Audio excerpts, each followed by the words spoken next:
Have you ever wondered what the least fun places to visit in Australia might be? Well, it's an odd question, isn't it? But here's the thing. Australia, a land known for its sun-kissed beaches, exotic wildlife, and vibrant cities, holds much more than just the popular tourist hotspots. It's also home to some places that might not make it to your typical travel brochure. They may not be filled with thrills and spills, but they're an integral part of Australia's diverse identity. It's like seeing a different side of a well-known friend. You might be surprised, intrigued, or even puzzled, but isn't that what makes travel so exciting? The unexpected, the unusual, the undiscovered? We're about to embark on a journey that's off the beaten path.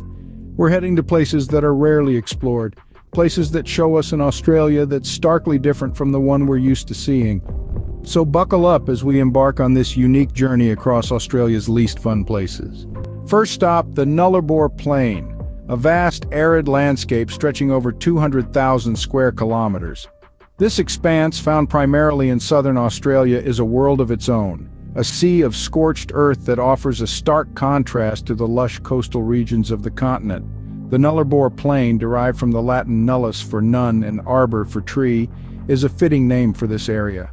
For miles and miles you'll find a landscape devoid of trees, a barren terrain that stretches as far as the eye can see. It's a spectacle of nature that, while not traditionally beautiful, has a certain stark allure that can't be denied. Geographically, the Nullarbor is part of the larger Eucla Basin. With a climate that is semi-arid to arid, it's not a place for the faint-hearted. Heat can be intense, with summer temperatures often soaring well above 40 degrees Celsius. Winters, on the other hand, are mild and dry, making it a slightly more tolerable time for those brave enough to venture here. But what about attractions? Well, that's where the Nullarbor might leave some wanting. This isn't your typical tourist hotspot, bursting with must-see landmarks or bustling with activities. Instead, the Nullarbor offers something else: an endless horizon, the sense of insignificance in the face of nature's vastness, and perhaps the most defining feature, the Nullarbor's infamous, long, monotonous drive.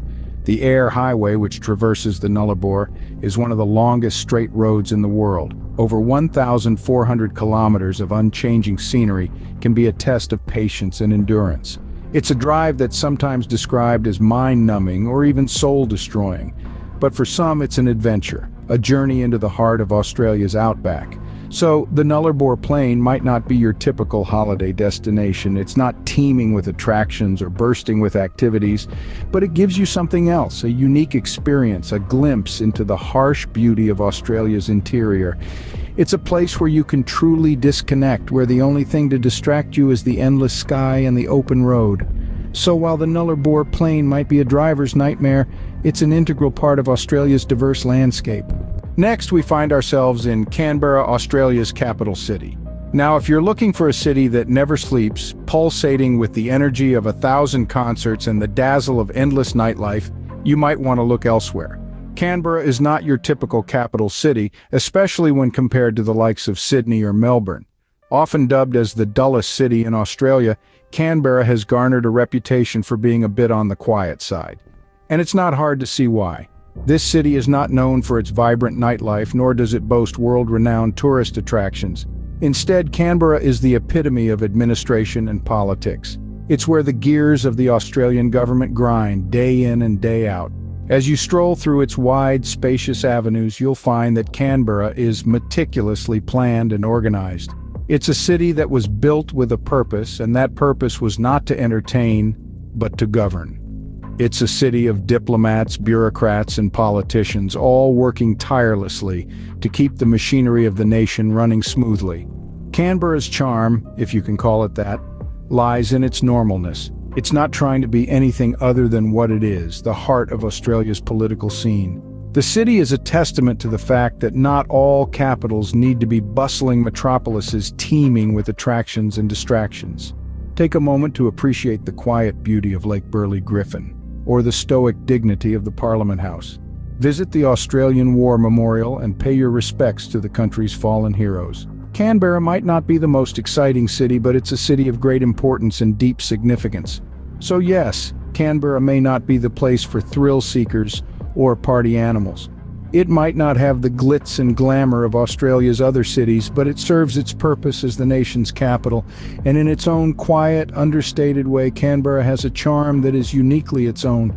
Our next stop is Port Augusta, a small town at the crossroads of Australia.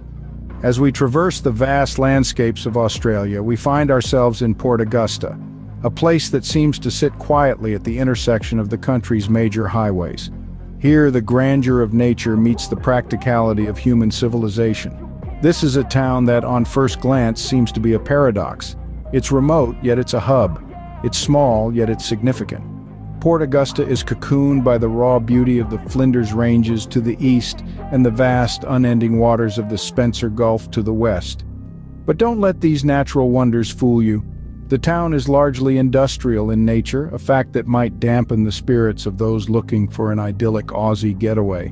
Here, the hum of machinery is more common than the chirping of birds, and the skyline is dominated by towering structures of steel and iron rather than lush green canopies.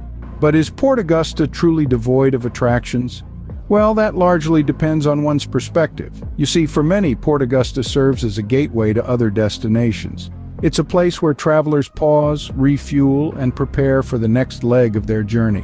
Whether you're heading to the red dunes of the outback, the bustling streets of Adelaide, or the tranquil beauty of the Eyre Peninsula, Port Augusta is your stepping stone. And in this context, the town does hold a certain charm. There's an unpretentiousness to it, a quiet dignity that comes from knowing its role and playing it well. From the friendly locals ready to share a tale or two, to the sun setting over the Spencer Gulf, painting the industrial landscape in hues of orange and pink. There's a beauty in its simplicity. So yes, Port Augusta might not be a top-notch tourist destination. It might not boast of iconic landmarks or adrenaline-pumping activities, but it's a testament to the diversity of Australia, a place where the ordinary and extraordinary coexist. While Port Augusta might not be a destination in itself, it's an important stopover for many travelers.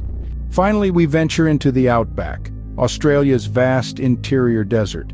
It's a place where the landscape stretches out in endless arid expanses, a sea of red dirt and scrubby vegetation punctuated only by the occasional rocky outcrop. The sun blazes overhead in a sky so wide it seems to swallow the horizon, casting a harsh light on this unforgiving terrain. This is the outback, a land of extreme temperatures, where the mercury can soar above 100 degrees Fahrenheit during the day and then plummet to near freezing at night. There's a stark beauty to this harshness, a raw, untamed quality that leaves a lasting impression. The outback is not a place for the faint of heart. It offers few amenities and even fewer places to find respite from the relentless heat. There are no bustling cities here, no crowded beaches or tourist hotspots. Instead, you'll find a vast wilderness that is one of the most sparsely populated areas on Earth. Yet, for all its isolation, the outback is not devoid of life.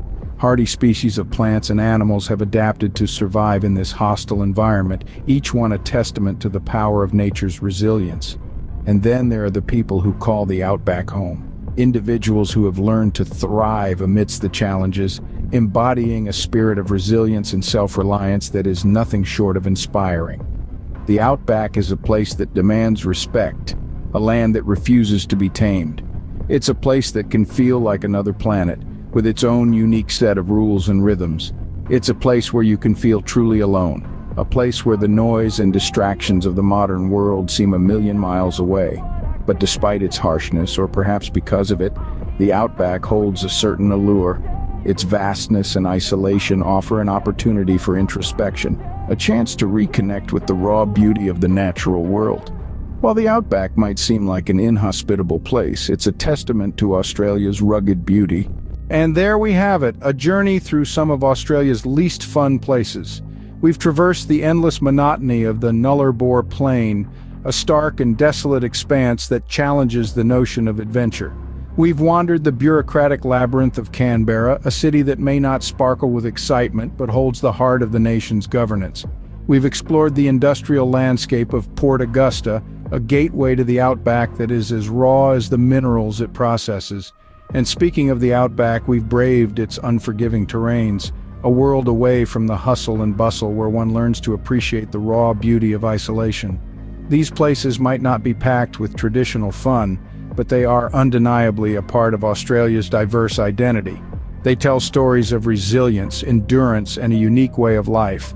So next time you're planning a trip down under, remember, there's more to Australia than just beaches and barbecues.